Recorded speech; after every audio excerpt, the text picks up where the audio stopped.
सजा कहानी। रचनाकार हैं मनु भंडारी जी। मेरे और मुन्नू के लिए एक लाइन तक नहीं लिखी थी, न प्यार न आने के लिए कुछ। पूरे साल में पापा का ये पहला कार्ड था और हमारे विषय में कुछ नहीं लिखा, जैसे उन्हें मालूम ही नहीं हो कि हम भी यहाँ हैं। क्या पापा ने अपने को इतना बदल लिया है? उन्होंने क्या बदल लिया है? शायद समय ने उन्हें बदल दिया है। उन्हें ही क्या, सबको बदल दिया। मैं क्या कम बदल गई हूँ? मुन्नू क्या कम बदला है? पता नहीं अम्मा की क्या हालत होगी। ओह, इन 5 सालों में क्या कुछ नहीं हो गया। 16 अप्रैल, आज से 5 दिन बाद मैं जाऊंगी, ज़रूर जाऊंगी। कांत मामा ने तो हर सुनवाई के बाद यही लिखा है कि इस बार फैसला पक्ष में होगा। हे भगवान, ऐसा ही हो। पर रह रह कर मन कांप जाता है। पहली बार भी तो सब यही कहते थे। तब मैं एकदम नासमझ नहीं थी, फिर भी ज़्यादा नहीं समझती थी।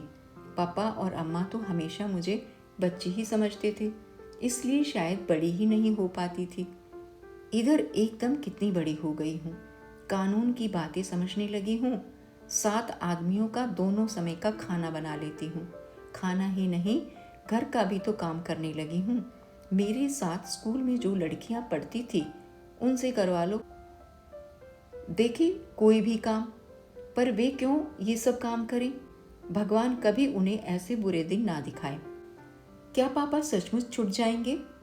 पिछली बार जब फैसला हुआ था तब दादी, बाबा, चाचा सब आ गए थे। सब लोग कचहरी गए, पर हमें नहीं ले गए। मुन्नू को छोड़ जाते, वह सचमुच बच्चा था, पर मैं तो बड़ी थी। नमी का इम्तहान दे चुकी थी। मुझे पापा के सारे केस की बातें पता थी, फिर भी मुझे नहीं लेके गए थे। मैं और मुन्नू सांस रोककर सबके लौटने की प्रतीक्षा कर रहे थे। मैं खुद बहुत घबरा रही थी, पर मुन्नू को बार बार समझाती रहती थी। और कोई चाहे मुझे बड़ा ना समझता, पर वह तो समझता ही था। 12 बजे दादी और अम्मा ने रोते रोते घर में प्रवेश किया। बाबा कुर्सी पर बैठकर हथेलियों में मुंह छिपाकर फूट फूट कर रोने लगे। हे भगवान, तेरे राज में इतना अंधेर। मेरे निर्दोष बेटे को 2 साल की सजा। सबको रोते देख हम दोनों भी खूब रोए। 2 दिन मैं स्कूल नहीं गई। जब गई तो मेरी सभी सहेलियां हमदर्दी दिखाने लगी, पर वह हमदर्दी बिल्कुल नहीं थी। हमदर्दी क्या ऐसे कहकर दिखाई जाती है? हाय हाय, बेचारे के पिता को जेल हो गई। आपस में दबी दबी जबान में कहती, इतने बड़े लोग भी चोरी करते हैं। तभी ठाठते आशा जी के। मेरा जी होता चीख चीख कर सबसे कहूँ कि पापा ने कुछ नहीं किया है, बस इस समय उनके ग्रह बिगड़े हुए हैं। ग्रह जब बिगड़ जाते हैं तब क्या नहीं हो जाता। रामचंद्र जी ने कौन चोरी की थी, फिर भी 14 साल का वनवास काटा या नहीं? पांडवों ने क्या किया था, फिर भी अज्ञातवास भोगा या नहीं? तब जब ग्रह बिगड़ते हैं तो राजा को भी सब कुछ भोगना पड़ता है। इतनी सी बात ये लोग क्यों नहीं समझती? अम्मा ने मुझे समझाया कि अभी हमारे बुरे दिन हैं, जो भी आए चुपचाप सहन कर लो, और मैं समझ गई। तभी तो उन लोगों से कुछ नहीं कहती थी, पर उनको कभी समझ नहीं आया। शायद बुरे दिनों में ही समझ बढ़ती है। खैर, तभी कांत मामा आ गए। वे इंग्लैंड से जैसे ही लौटे सीधे घर आ गए थे। कितना बिगड़े थे बाबा और चाचा जी पर कि ये सब कैसे हो गया। आज के ज़माने में तो गुनाहगार अपने को साफ बचा कर ले जाते हैं। लाखों हजम करके मूंछों पर ताव देते घूमते हैं। फाइलों की फाइलें गायब करवा देते हैं। और एक ये है कि बिना गड़बड़ किए सजा भोगने जा रहे हैं। बिना अपराध किए भी बाबा अपराधी की भांति चुपचाप सिर नीचा किए सब सुनते रहे। वे बेचारे कानून के छक्के पंजे क्या जाने। जब नहीं सुना जाता तो रो पड़ते। उस समय मुझे कांत मामा का व्यवहार जरा भी अच्छा नहीं लगता था, पर कुछ कह भी तो नहीं सकता था कोई। वे हाई कोर्ट में अपील मंजूर करवाने के लिए भाग दौड़ कर रहे थे। इंग्लैंड से लौटकर कांत मामा अपने को बहुत समझने लगे थे। शायद बहुत कुछ होकर भी आए थे। उन्होंने सचमुच अपील मंजूर करवा दी। मैं सोच रही थी अब पापा कितना प्यार करेंगे हमें। कितने दिनों से घर में मनहूसियत छाई हुई है, वह दूर हो जाएगी। हमारे अच्छे दिन लौट आएंगे। सब लोगों के आ जाने से हमें तो कोई पूछता ही नहीं था। एकाएक जैसे हम कुछ नहीं रहे। मैं फिर भी कुछ समझती थी, पर मुन्नू नहीं समझता। किसी भी चीज़ की जिद कर बैठता। मैं उसे समझाती, भैया अभी हमारे बुरे ग्रह आए हुए हैं, किसी भी चीज़ की जिद नहीं करते। पर वह ग्रह व्रह कुछ नहीं मानता और रोए ही चला जाता।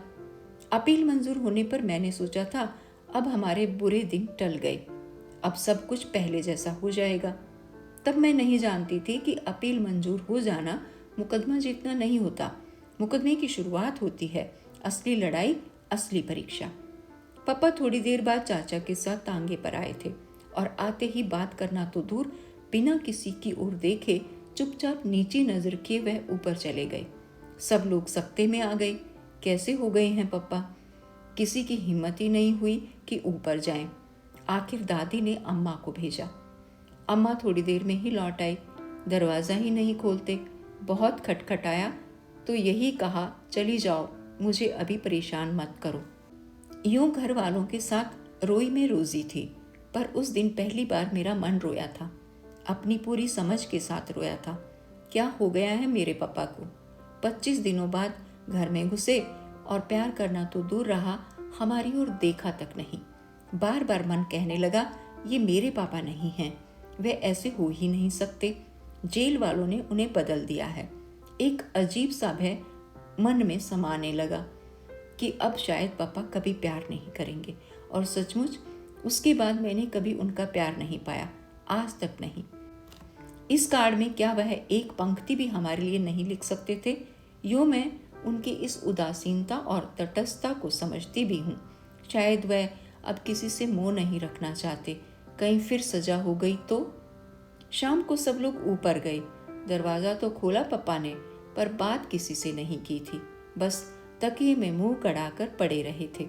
मुझे डर लग रहा था जैसे वह रो रहे हैं। पर हमें तुरंत नीचे भेज दिया गया था। कितना कितना गुस्सा आया था उस समय। पापा हमारे हैं और ये सब इस तरह कह रहे हैं मानो हम कुछ हैं ही नहीं। पापा पर पहला हक मेरा है और वह भी सारी दुनिया में मुझसे ही सबसे ज्यादा प्यार करते हैं। मैं मनाने लगी थी कि ये सब लोग जल्दी से जल्दी अलीगढ़ से चले जाएं तो अच्छा हो, तभी शायद पापा पहले की तरह प्यार करेंगे। सबके सामने शायद उन्हें शर्म आती है। शर्म की बात तो है ही, स्कूल में मुझे क्या कम शर्म आती थी? पापा के घर आने के बाद मामा और चाचा जी चले भी गए। दादी और बाबा तो घर के ही हैं, पर पापा फिर भी नहीं उतरे। उस रात अम्मा को सोने के लिए ऊपर भेजा। वह सवेरे उठकर आई तो बोली, माँ जी, मुन्नू को आप गांव लेती जाइए, वहाँ के स्कूल में डाल दीजिए। यहाँ तो अब उसकी फीस जुटाना भी भारी पड़ेगा। आशा का तो इस साल फाइनल है, वरना उसे भी उमेश भैया के पास भेज देती। नीचे का घर अब खाली कर देंगे। फिर और पता नहीं क्या क्या बातें हुई दोनों में, और फिर दोनों खूब रोई खूब रोई। मैं किसी को भी रोता देखती तो बिना कारण जाने ही रोने लगती। फिर उस समय तो रोने का बहुत बड़ा कारण भी था। मुन्नू चला जाएगा, कैसे रहेगा वो गांव में? वहाँ का स्कूल भी कोई स्कूल है? यहाँ इतने अच्छे स्कूल में पढ़ा। पापा वैसे चाहे सारे दिन चुपचाप पड़े रहे, पर इस मामले में कभी चुप नहीं रहेंगे। पर पापा कुछ नहीं बोले। शायद अम्मा पापा ने साथ बैठकर ही ये सब तय किया था। रो धोकर मुन्नू भी चला गया। हाँ, जाते समय पापा ने उसे सीने से लगाकर बहुत प्यार किया था। मैं पास ही खड़ी रही थी। पापा की आंखों से आंसू टपक रहे थे। मेरा बड़ा मन कर रहा था कि मैं आंसू पोंछ दूं, उनके दुख को दूर करने के लिए नहीं, पापा का प्यार पाने के लिए। मुन्नू दूर जाकर भी पापा के कितने पास हो गया। मैं पास रहकर भी शायद हमेशा से दूर ही रहूंगी। पर पापा छोड़ने नीचे नहीं आए, कोई स्टेशन भी नहीं गया। जाता ही कौन? अम्मा अकेली निकलती नहीं, और मैं जाती तो लौटती कैसे? मुन्नू के जाते ही हमारा घर सूना ही नहीं हुआ, उसमें बहुत कुछ रद्दोबदल भी हो गया। और फिर मुन्नू ही क्यों, धीरे धीरे सारा सामान भी चला गया। नीचे का मकान खाली कर दिया। खाना पकाना और सोना बरसाती में। पास की छोटी सी कोठरी साफ करके मुझे पढ़ने के लिए मिली। पापा अब कुछ कुछ बोलने लगे थे, पर पहले वाले पापा अब बिल्कुल नहीं रह गए थे। बस सारे दिन चुपचाप लेटे रहते या कुछ पढ़ते रहते। कभी कभी गोदी में तकिया रखकर कुछ लिखते भी। मेरा बड़ा मन होता कि देखूं वे क्या लिखते हैं, पर कभी हिम्मत नहीं हुई। कितनी ही बार पढ़ा कि दुख में हिम्मत रखने वाले सच्चे वीर होते हैं। हंसते हंसते जो सारे दुखों को झेल जाए वही सच्चा वीर पुरुष है। मेरा मन होता पापा को ये बात समझाऊं, पर क्या पापा ये सब नहीं जानते? फिर इस तरह मुंह छिपाकर तो वह पड़ा रहे जिसने सचमुच चोरी की हो। पापा को बाहर निकलना चाहिए, घूमना फिरना चाहिए। इस तरह रह रह कर तो वह सबके बीच अपने को अपराधी ही साबित कर रहे हैं, पर उन्हें कैसे समझाती? अपनी कोठरी में और कोई कष्ट नहीं था, पर भयंकर गर्मी के दिन और पंखा नहीं। रात तो जैसे तैसे छत पर कट जाती, पर दोपहर में तो छत पर बने ये कमरे भट्टी की तरह जलते थे। छुट्टियों के दिन बिताए नहीं बीत रहे थे। अपनी किसी सहेली के यहाँ जाने की इच्छा नहीं होती थी। पड़ोस तक में जाना छोड़ रखा था। दुख में कोई साथी नहीं होता, बस एक गांठ बांध रखी थी कि जब तक ये बुरे ग्रह टल नहीं जाते तब तक सभी कुछ चुपचाप सहन करना है। जुलाई में बाबा की चिट्ठी आई।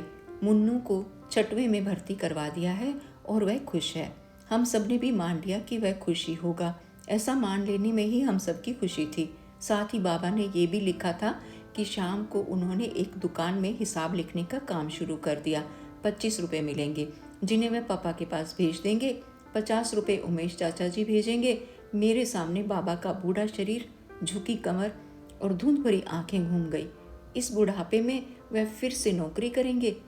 अम्मा ने बताया इन 75 रुपयों में ही उन्हें घर चलाना है। तब मुझे भी पहली बार पापा पर गुस्सा आया कि क्यों उन्होंने सस्पेंशन के दौरान मिलने वाली आधी तनख्वाह लेने से इनकार कर दिया।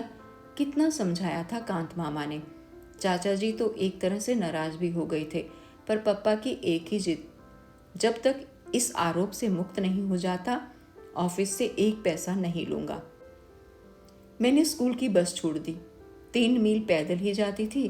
धूप हो या बारिश, चेहरे पर शिकन नहीं लाती थी। कभी कभी सोचती पप्पा को सस्पेंड हुए 2 साल 3 महीने हुए। इतने दिनों में आखिर कितना खर्चा हुआ कि बैंक का सारा रुपया निकल गया। अम्मा के सारे गहने बिक गए और भी पता नहीं क्या क्या चला गया। वकील लोग शायद बहुत लुटेरे होते हैं। कभी सोचती इससे तो पापा सचमुच ही ऑफिस का रुपया मार लेते तो अच्छा होता। कम से कम मुन्नू को तो अपने पास रख सकते और एक पंखा भी रख लेते। इस उम्र में चमड़ी जैसे उबली जाती है। ईमानदारी करके ही कौन बड़ा सुख मिल रहा है। अम्मा को पता नहीं क्या हो गया था कि भीतर ही भीतर सूखती जा रही थी। कहाँ तो कुछ नहीं करती थी और कहाँ अब सारा काम हाथ से करने लगी। पापा भी उनकी मदद करते थे। उस समय मुझे बड़ा अच्छा लगता था। उन दिनों अम्मा बहुत चिड़चिड़ी हो गई थी। एक दिन उन्होंने मुझे जरा सी बात पर पीट दिया। अपनी याद में पहली बार मार खाई थी, और वह भी इस उम्र में। शरीर से ज़्यादा मन आहत हुआ। चोट से ज़्यादा इस बात का दुख था कि पापा बैठे देखते रहे पर कुछ नहीं कहा। न अम्मा को मना किया, न मुझे ही प्यार किया। अपनी कोठरी में बैठकर मैं घंटों रोई थी। हे भगवान, सब दुख दो, पर मेरे पापा को पहले जैसा कर दो। वह पहले की ही तरह काम करेंगे तो मैं सब कुछ सह लूँगी। सुनवाई की पहली तारीख ही 6 महीने बाद की पड़ी थी। कांत मामा ने कोशिश तो बहुत की थी कि जल्दी जल्दी सुनवाई हो जाए और फैसला हो जाए, पर कानून कांत मामा की इच्छा से नहीं, अपनी रफ्तार से चलता है। वकीलों का सारा खर्च मामा ही कर रहे हैं। ज़रूर मामी से छिपाकर कर रहे होंगे, वरना वह तो एक पैसा भी खर्च ना करने दे। पहली सुनवाई बहुत अच्छी हुई। सर्दी में ठिठुरते हुए जब हमने ये खबर सुनी थी तो गर्मी की एक लहर ऊपर से नीचे तक दौड़ गई थी। घर की हालत बद से बदतर होती जा रही थी, खासकर अम्मा की। मुझे तभी लगता था कि कोई ऐसी बीमारी इन्हें लग गई है जो भीतर ही भीतर इन्हें खाए जा रही है। हाइजीन में रोग और उसके लक्षण पड़ रखे थे, और मुझे अम्मा के सारे लक्षण राज्य क्षमा के से लगते थे। सर्दी में वह जो ठंड खा गई तो 4 महीने तक खांसती ही रही। बाबा की चिट्ठी आई, हिम्मत रखना बेटा, बुरे दिन आते हैं तो सब तरफ से आते हैं, पर ये दिन फिरेंगे ज़रूर। भगवान के घर देर हो सकती है, अंधेर नहीं। दूसरी सुनवाई अप्रैल में थी। तारीखें जल्दी मिलती ही नहीं थी। पापा को छूटे साल हो गया था और अभी केवल 2 सुनवाई हुई थी। इतने दिनों बाद ही यदि सुनवाई हुई तो 1 साल और लग जाएगा। मेरा मन कांप जाता था। लगता था अब ऐसे दिन नहीं काटे जाते। मुन्नू गांव में, पापा बरसाती में और मैं कोठरी में और अम्मा खाट पर। कैसे मैंने मैट्रिक का इम्तिहान दिया था मैं ही जानती हूँ। फिर भी 2nd डिवीज़न में पास हो गई। कोई खुशी मनाने वाला नहीं था। सबके मन ऐसे मर चुके थे कि न किसी बात की खुशी होती थी न रंज। जुलाई में नई समस्या आई। गांव में तो केवल मिडिल स्कूल ही था। मुन्नू का अब क्या हो, मेरा अब क्या हो। यहाँ कॉलेज में जाने का तो प्रश्न ही नहीं उठता था। मैं जानती थी कि बच्चों को पढ़ाना तो दूर, 75 रुपये में साथ रखकर खिलाना भी मुश्किल था। बाबा ने मुन्नू को सीधे उमेश चाचा के पास भेज दिया और खबर कर दी। यहाँ की स्थिति वह जानते थे। पापा का वह पत्र पढ़कर सिहर उठे। अम्मा बहुत रोई। मैं छोरे को बेपड़ा ही रख लेती, वहाँ क्यों भेज दिया। एक बार उसे मुझसे मिला तो देते। लीला का स्वभाव कौन नहीं जानता। मेरा बच्चा सहम सहम कर मर जाएगा। 2 दिनों तक वह रोती रही। पापा अपराधी की तरह चुप बैठे रहते। अम्मा क्यों रोती हैं इस तरह। पापा यदि कुछ कर सकते हैं तो क्यों नहीं करते। 2 दिनों बाद वह बोली, मैं सोचती हूँ आशा को भी वहीं भेज दो, वहीं कॉलेज में भर्ती हो जाएगी। मैं समझ नहीं पाई कि अम्मा व्यंग्य कर रही है या, पर अगले वाक्य ने ही मेरी सारी बातें साफ कर दी। लीला का स्वभाव तो तुम जानते ही हो। आशा मुन्नू के पास रहेगी तो उसे तसल्ली तो रहेगी, रोने को एक गोद तो रहेगी। और अम्मा खुद फूट फूट कर रोने लगी थी। उमेश भैया को लिख देना, जो भी वह खर्च करें हम पर कर्ज ही समझे। मैं उनकी पाई पाई चुका दूंगी। भगवान कभी हमारे दिन भी बदलेगा ही, नहीं तो अपने को बेच कर उनका कर्ज अदा करूंगी। पर मेरे बच्चों पर थोड़ा रहम करें। ये दुखियारे यूं ही अनाथ हो रहे हैं, थोड़ा प्यार इन्हें भी दे, थोड़ा लीला को भी समझा दे। कांत मामा अपने किसी काम से दिल्ली आए थे। लौटते समय अलीगढ़ भी उतरे। अम्मा ने उन्हीं के साथ मुझे इलाहाबाद भेज दिया था। कांत मामा ने एक बार कहा ज़रूर था, कलकत्ता भेज दो, वहाँ पढ़ लेगी। पर क्या मैं पढ़ने जा रही थी? पढ़ना तो बस यूं ही था। मुझे तो मुन्नू को तसल्ली देनी थी। वह रोए उसे अपनी गोदी में रुलाना था। और उस दिन मैं सचमुच बड़ी हो गई थी, अम्मा की तरह बड़ी। पर घर छोड़ते समय सारे बड़प्पन के बावजूद फूट पड़ी थी। अम्मा की हालत देखकर घर का अधिक काम मैंने संभाल रखा था। अब क्या होगा? इस हालत में अम्मा कैसे सब काम करेंगी? रोज रोज के बुखार ने उन्हें हड्डियों की ठठरी बना दिया था। पर अम्मा को तसल्ली देने वाले पापा हैं। रोने के लिए पापा की गोदी है। मुन्नू तो वहाँ अकेला है। अभी मेरी सबसे ज़्यादा ज़रूरत मुन्नू को ही है। रास्ते में कांत मामा ने मुझसे पूछा था, शारदा को जो रोज़ बुखार रहता है, किसी डॉक्टर को दिखाया या नहीं? नहीं। और मुझे रोना आ गया। रोते नहीं बेटे, अब बहुत जल्दी ही सब ठीक हो जाएगा। पापा ने तो कई बार कहा था कि दिखा दो, पर अम्मा मानती ही नहीं। कहती हैं डॉक्टर झूठ मूठ को वहम डाल देते हैं। मामा चुप हो गए थे। मामा क्या समझते नहीं। अम्मा इसलिए नहीं दिखाती हैं कि डॉक्टर और दवाई का खर्च कहाँ से आएगा। वे लोग तो टॉनिक और दूध फल बता देंगे, आराम करने और खुश रहने को कह देंगे। बोलो ये सब हो सकेगा 75 रुपये में? मुझसे पूछो, इन दिनों में मैंने हिसाब चलाया है, एक एक चीज़ गिना सकती थी। पर उनसे क्या कहती? वकीलों का सारा खर्च तो वह कर ही रहे हैं, और वकीलों पर कितना खर्च होता है क्या मैं जानती नहीं? मुन्नू मुझे देखते ही चिपट पड़ा था और रो दिया था। मुझे भी रोना आ गया था। चाची ने कुछ कहा ज़रूर था, पर अपने ही रोने में हमने सुना नहीं। मुन्नू को गले लगाकर मुझे कैसा लग रहा था मैं नहीं बता सकती। इतना ज़रूर लगा कि उसे सचमुच किसी गोदी की ज़रूरत थी, किसी सहारे की। मैं चाची से बात कर रही थी। उन्हें मेरा आना अच्छा नहीं लगा था, ये साफ था। पर मैं ही कौन अपनी इच्छा से आई हूँ। मुन्नू का रंग काफ़ी सांवला पड़ गया था, चेहरा सूखकर मुरझा गया था और आंखें बड़ी सहमी सहमी सी थी। लगा बहुत डर कर दब कर रहता है शायद यहाँ। घर में तो कितना उधम करता था। इतना सा बच्चा, कैसा उसने अपने को बदला होगा, दबाया होगा। देखा उसका काम था साल भर के बिट्टू को खिलाना ना। सारे दिन वह उसे गोदी में टांगे टांगे फिरता। कब वह पढ़ता होगा, कब वह होमवर्क करता होगा। रात को जब वह सोने मेरे पास आया तो धीरे से बोला, दीदी कल मुझे बुढ़िया के बाल खिलाना। टिल्लू और पम्मी रोज़ खाते हैं, चाची उन्हें पैसे देती है और कहती है छिप कर खा लिया करो, पर वे सामने ही खाते हैं। एक दिन टिल्लू मुझे चिढ़ा कर खा रहा था, मैंने उसके बाल छीन लिए। उसने चाची से शिकायत कर दी। चाची ने मुझे बहुत मारा। चाची बहुत ज़ोर से मारती हैं और वह फिर सिसकने लगा। मैंने उसे प्यार किया और कहा, मैं अपने भैया को बाल खिलाऊंगी। पर मेरा मन भीतर तक सिसक पड़ा। हम बड़े हैं, हम सब समझते हैं और सह भी सकते हैं, पर ये बेचारा सिसक पड़ा। समझ तो गया ही होगा, पर सहे कैसे। पहली रात को ही मैंने संकल्प किया, मैं कॉलेज नहीं जाऊंगी, घर का सारा काम मैं करूंगी, जिससे चाची को पूरा आराम मिले और उनका गुस्सा ठंडा रहे। चाची कुछ भी कहेंगी तो चूं तक नहीं करूंगी, वह प्रसन्न रहेंगी तो मुन्नू सुरक्षित रहेगा। मुन्नू को रात में बैठकर पढ़ाया करूंगी।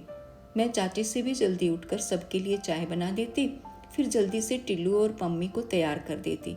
तब नाश्ता देकर तीनों बच्चों को स्कूल भेज देती। नाश्ते की प्लेट देखने चाची ज़रूर आती।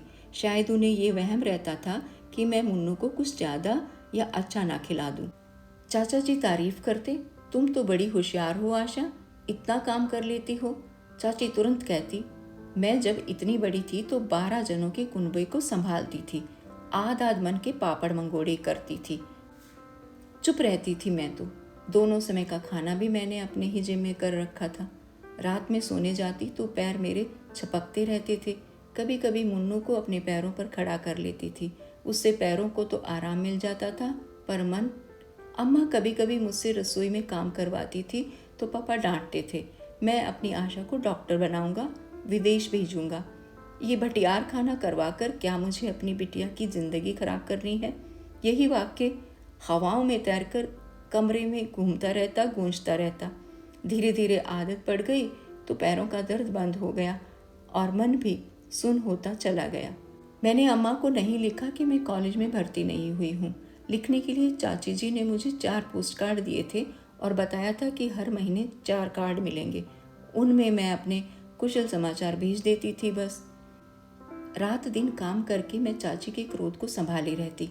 आराम पाकर मुझ पर वह कुछ प्रसन्न भी हो गई थी, पर उनका हाथ जब तब उठ जाया करता था, अपने बच्चों पर भी, मुन्नू पर भी। उनके बच्चे आदी थे, सो मार खाकर भी हंसते और भाग जाते। फिर वे मार खाते थे तो प्यार भी पाते थे, पर मुन्नू सहम जाता था, भीतर ही भीतर सिसकता। बड़ी करुण नज़रों से वह मुझे देखता, पर भीतर से कटकर भी मैं ऐसे अवसरों पर कुछ नहीं बोलती। सोचती, यूं मार खा खाकर मुन्नू या तो बेहद ढीठ हो जाएगा या जड़। पापा और अम्मा तो कभी हाथ भी नहीं लगाते थे हमारे। अकेले में मैं उसे प्यार कर लेते, समझाती। थोड़े दिनों की बात और है भैया, फिर हम अपने घर चलेंगे, अम्मा और पापा के पास। बस पता नहीं वह समझता भी था या नहीं, पर मेरा मन सबसे ज़्यादा दुखी होता जब चाची गुस्से में कहती, ऑफिस के 20,000 गायब करके गाड़ दिए और हमारा खून चूस रहे हैं। ये हमारे बड़े हैं, लानत है ऐसे बड़प्पन पर। मैं सोचती, क्या सचमुच चाचा जी यही सोचते हैं कि पप्पा ने रुपए मारे हैं? यदि आज उनके पास पैसा होता तो क्या हमें यूं छोड़ देते और अपने सारे पिछले दिन आंखों के आगे घूम जाते? कितना प्यार करते थे पप्पा, कितना। मैं चाहे कुछ भी लिखूं, पर क्या वह जानते नहीं कि हम पर यहाँ क्या गुजर रही है। 31 तारीख को चाचा जी ने चाची के हाथ में तनख्वाह रखी तो चाची ने कहा, अब भाई साहब को लिख दो कि 50 रुपए नहीं भेज सकेंगे। इस महंगाई के ज़माने में 2 पालना ही बहुत भारी पड़ रहा है। फिर हमारे भी तो बच्चे हैं, कौन यहाँ खान गड़ी है। बात ठीक थी, पर मेरा मन कांप गया। चाचा जी रुपए नहीं भेजेंगे तो क्या होगा? 25 रुपए महीने में क्या होगा? इतना तो कमरे का किराया ही चला जाता है। रोती हुई अम्मा और बिसुरते हुए पापा मुझे सारी रात दिखाई दिए। मैं भी उनके साथ बहुत रोई। अम्मा का कोई पत्र नहीं आया बहुत दिनों तक। उठते बैठते एक ही चिंता थी मुझे, अम्मा ने पैसे की क्या व्यवस्था की होगी। कांत मामा का भी कोई पत्र नहीं आया। पता नहीं क्या हाल है उधर का। पूरा अगस्त बीत गया। मैं अपने 4 कार्ड डाल चुकी, पर कोई जवाब नहीं आया। क्या हो गया है अम्मा को, लिखती क्यों नहीं? सितंबर में कांत मामा का पत्र आया। शारदा की तबीयत खराब थी, सो उसे यहाँ ले आया। यहाँ उसका इलाज चल रहा है। दिनेश जी ने कमरा बदल लिया है, उनका पता है। किस्मत के अलावा क्या कहूँ कि तारीख जल्दी नहीं मिलती। 3 तारीख इसी महीने के आखिर में पड़ी है। सुनवाई पर जाऊँगा। तुम घबराना मत, भगवान सब ठीक करेंगे। गर्मियों तक कुछ न कुछ अवश्य हो जाएगा। तो पापा अकेले रह गए। अम्मा और पापा की गोद भी छिन गई जिसमें वे रो सकते थे। पापा का ये पता अलीगढ़ की गली गली मुझे मालूम थी। ये तो मजदूरों की बस्ती है।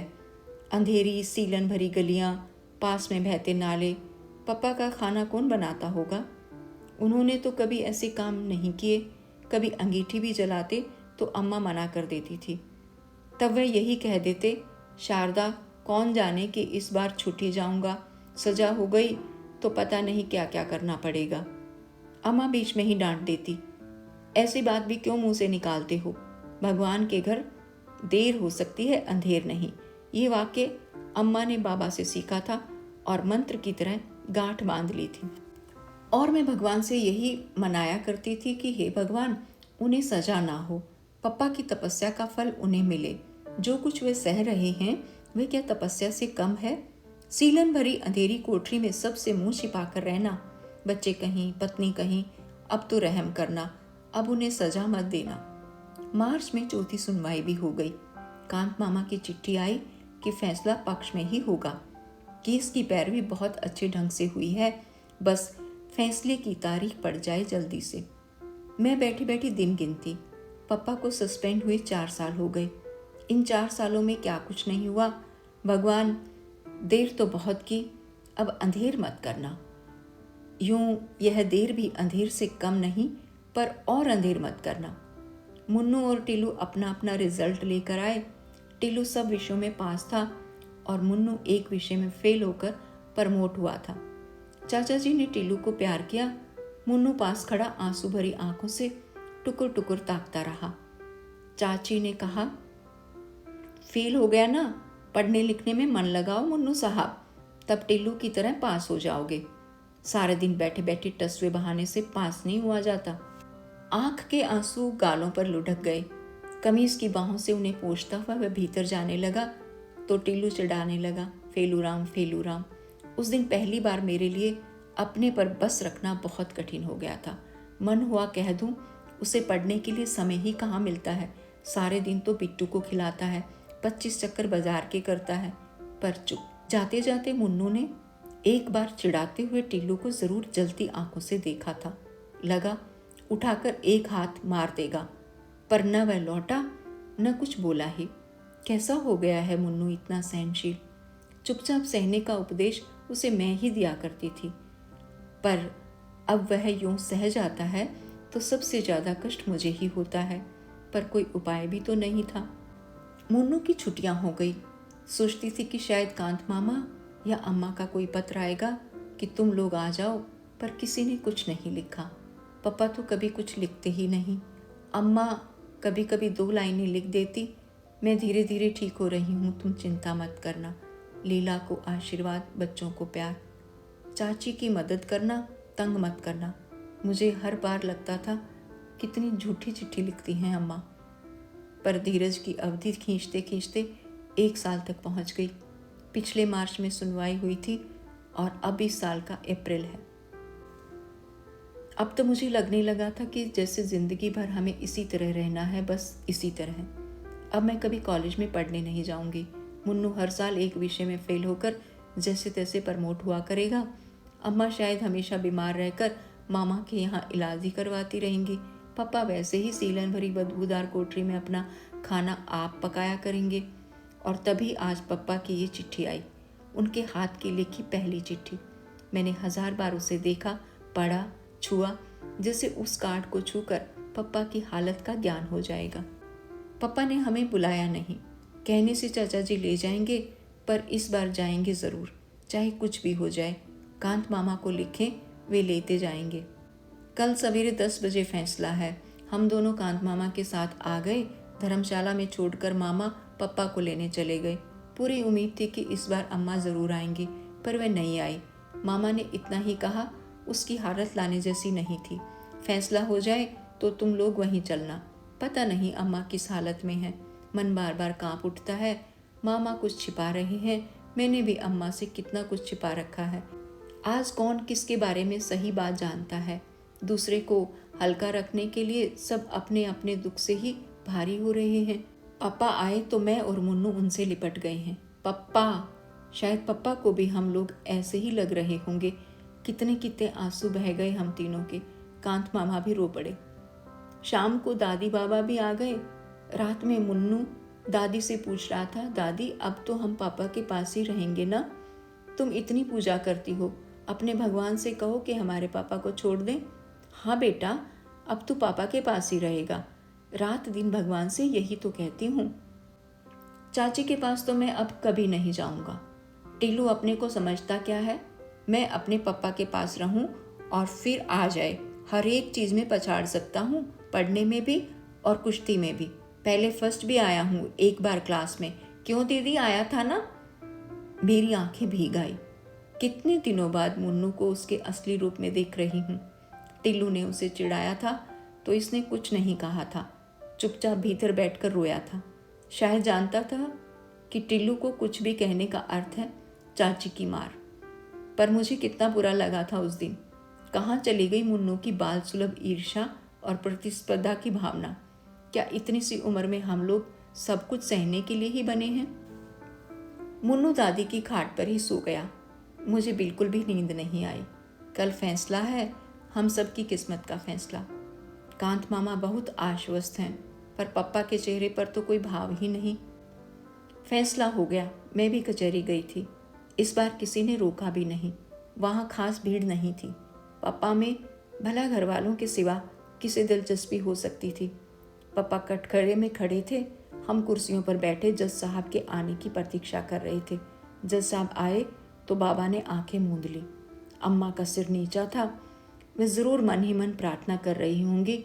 मैं मुन्नू का हाथ कसकर दबाए बैठी थी और मुझे लग रहा था कि अब और देरी होगी तो मेरी सांस भी घुट जाएगी। कानूनी भाषा में जज साहब ने क्या क्या कहा मुझे कुछ समझ में नहीं आया, पर आखिरी वाक्य समझ में आ गया। मुजरिम को रिहा किया जाता है। मैं मुन्नू का हाथ हवा में उछालकर एक तरह से चीख ही पड़ी। मुन्नू, पापा रिहा हो गए, रिहा हो गए। पर एकाएक ही दादी और बाबा फूट फूट कर रो पड़े। मैं भय से कांप उठी। कहीं मैंने गलत तो नहीं सुन लिया? पिछली बार भी तो ये लोग इसी प्रकार रोते रोते घर में घुसे थे। पर बाबा का ये वाक्य, मैं कहता न था बेटे, भगवान के घर में देर है अंधेर नहीं देख। पर पापा को क्या हुआ है? वह खुश क्यों नहीं हो रहे? उनका भावहीन चेहरा, गड्ढे में धसी हुई निस्तेज निर्जीव आंखों में से खुशी की चमक क्यों नहीं आ रही? वे ऐसी पथराई आंखों से बाबा को देख रहे हैं मानो उन्हें बाबा की बात ही समझ में नहीं आ रही हो। मैं दौड़कर पापा से चिपट गई। पापा, आप बरी हो गए। सुनते हैं आपको सजा नहीं हुई, सजा नहीं हुई आपको। पर पापा फिर भी वैसे ही रहे, मानो उन्हें विश्वास ही नहीं हो रहा है कि उन्हें सजा नहीं हुई है।